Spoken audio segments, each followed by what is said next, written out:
अगर तुम किसी का कत्ल करके उसे ज़मीन में दफ़न भी कर दो, तो क्या सच में वो हमेशा के लिए चला जाता है? या फिर कभी-कभी वो वापस भी आता है तुम्हारे साथ रहने के लिए? आइए सुनते हैं ये स्टोरी।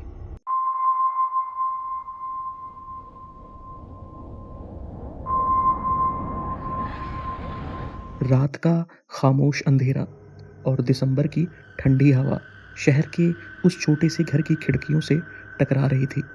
बाहर सड़क लगभग सुनसान थी और अंदर घर में एक अजीब सी खामोशी पसरी हुई थी। इस छोटे से घर में कुल 3 लोग रहते थे। अमन, जो एक प्राइवेट कंपनी में मैनेजर था, उसकी पत्नी निशा और उसका 7 साल का बेटा रोहन। आज की रात इस घर के लिए कयामत की रात होने वाली थी। रोहन अपने कमरे में बेड पर लेटा हुआ था और सोने की कोशिश कर रहा था, क्योंकि उसे रोज सुबह जल्दी उठकर स्कूल के लिए रेडी होना पड़ता था। रोज की तरह आज रात भी अमन और निशा के बीच झगड़े स्टार्ट हो गए थे। उन्होंने लव मैरिज की थी। पहले उनके बीच सब कुछ अच्छा था, लेकिन रोहन के उनकी ज़िंदगी में आने के बाद और ज़िम्मेदारियाँ बढ़ने के बाद अब सब कुछ चेंज हो चुका था। निशा ने आज अमन का मोबाइल चेक किया था, जिसमें अमन की उसकी ऑफिस की फीमेल फ्रेंड के साथ कुछ पिक्चर्स थी। निशा के लिए ये सब अनएक्सपेक्टेड था। रोहन ने ऑब्जर्व किया कि धीरे-धीरे उनकी आवाज़ें ऊंची होने लगी थीं और एक दूसरे पर वो इल्ज़ाम लगा रहे थे।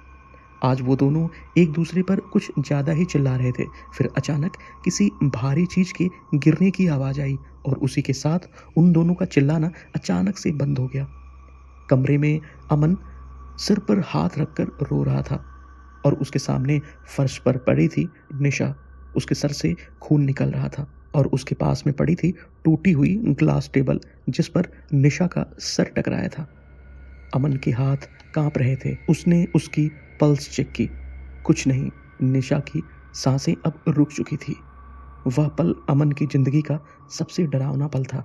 उसके दिमाग में एक साथ कई ख्याल आने लगे थे। पुलिस, जेल और उनका बेटा रोहन। आखिर में डर ने उसकी इंसानियत को हरा दिया और उसने फैसला किया कि अब वो यह सच दुनिया को कभी नहीं पता चलने देगा।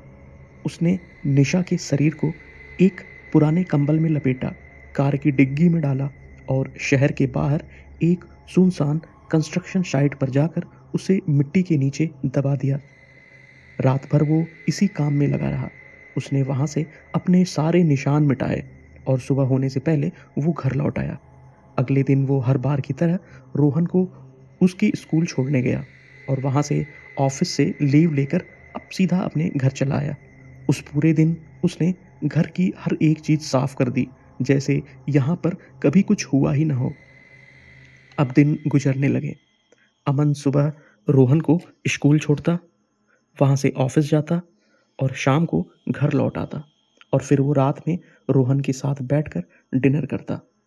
अमन के हिसाब से तो सब कुछ नॉर्मल था, लेकिन शायद ऐसा था नहीं। एक अजीब बात थी जो अमन को अंदर ही अंदर खाए जा रही थी।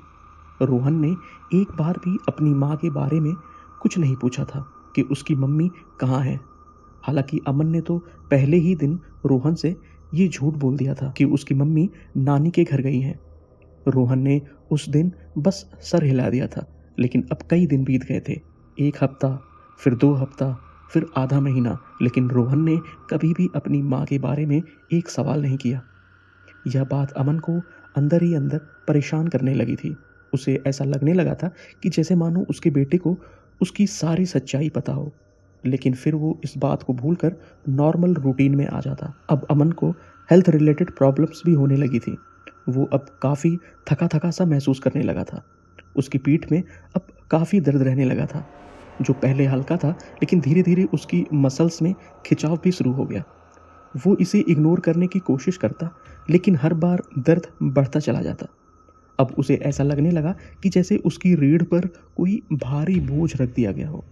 वो डॉक्टर के पास गया, एक्सरे कराया, एमआरआई कराया, सारी रिपोर्ट्स नॉर्मल आई। डॉक्टर ने कहा शायद काम का स्ट्रेस है, कुछ दिन रेस्ट करो। दवाइयाँ दी गईं, लेकिन दर्द कम नहीं हुआ, उल्टा वो दर्द और बढ़ने लगा। रात को कभी कभी उसे ऐसा महसूस होता कि जैसे उसके कान के पास कोई हल्की सी सांस ले रहा हो। वह तुरंत उठकर बैठ जाता और इधर उधर देखता, लेकिन वहाँ कोई नहीं होता। एक दिन बाथरूम के मिरर में उसे ऐसा लगा जैसे उसने पीछे किसी का चेहरा देखा हो। वह घबरा कर पलटा, लेकिन पीछे कोई नहीं था। इन सारे इंसिडेंट्स और थकान की वजह से उसकी आंखों के नीचे अब काले घेरे पड़ गए थे। ऑफिस में लोग उससे पूछने लगे थे, अमन सब ठीक तो है ना? लेकिन अमन के पास इस सवाल का कोई जवाब नहीं था। एक रात वो सपना देख रहा था जिसमें उसे दिखाई दी वही कंस्ट्रक्शन साइट, वही मिट्टी, लेकिन आज वो मिट्टी खुदी हुई थी जिसमें उसने निशा को दफन किया था। अमन अचानक डर के मारे नींद से उठ गया। उसका शरीर पसीने से भीग चुका था। अगली शाम अमन और रोहन डाइनिंग टेबल पर बैठे थे। रोहन चुपचाप खाना खा रहा था कि तभी अमन की पीठ में अचानक से वही दर्द तेज उठा। दर्द से कराहते हुए उसने रोहन से पूछा, रोहन क्या तुम्हें मम्मी की याद नहीं आती? रोहन ने धीरे से सर उठाकर अमन की तरफ देखा और उसकी आंखों में एक अजीब सा सुकून था। क्यों पापा, आज आप ऐसा क्यों पूछ रहे हो? अमन का गला सूख गया। तुमने कभी पूछा नहीं बेटा कि तुम्हारी मम्मी कहाँ है? रोहन हल्का सा मुस्कुराया और बोला, मम्मी तो यहीं है। अमन का हाथ वहीं रुक गया। वो कांपती हुई आवाज़ में बोला, यहीं है मतलब? कहाँ है? रोहन ने धीरे से अपनी उंगली उठाई और अमन के पीठ के पीछे की तरफ इशारा किया। फिर बोला, पापा आप उन्हें अपनी पीठ पर लेकर क्यों घूमते रहते हो? उस पल घर की सारी लाइट्स एक साथ टिमटिमाने लगी। अमन का दिल तेजी से धड़कने लगा। उसने धीरे धीरे अपना सिर पीछे घुमाया और सामने रखे मिरर में देखा। सच में वो अकेला नहीं था। उसकी पीठ पर निशा बैठी हुई थी, लेकिन अब वो पहले की तरह नहीं लग रही थी। उसका चेहरा सफ़ेद पड़ चुका था, आंखें खुली हुई थी और सिर से उसके फेस पर टपकते सूख चुके खून के निशान साफ दिखाई दे रहे थे। उसके हाथ अमन के कंधों को कसकर पकड़े हुए थे। अमन ये नज़ारा देखकर जोर से चीख पड़ा, लेकिन वहीं उसका बेटा रोहन बिल्कुल शांत था, जैसे उसे सब कुछ पहले से पता हो। अगले दिन अमन अपने बेटे के साथ पुलिस स्टेशन में बैठा हुआ था। उसने अपना जुर्म कबूल कर लिया था। उसने ड्यूटी ऑफिसर से कहा, मैंने अपनी पत्नी का खून किया है और अब मैं उसका बोझ और नहीं उठा सकता। जब पुलिस उस कंस्ट्रक्शन साइट पर पहुंची, मिट्टी खोदी गई तो सारा सच बाहर आ गया। इस कन्फेशन के बाद अमन का पीठ का दर्द बिल्कुल ठीक हो चुका था, जैसे उसका सारा बोझ अब उतर चुका हो।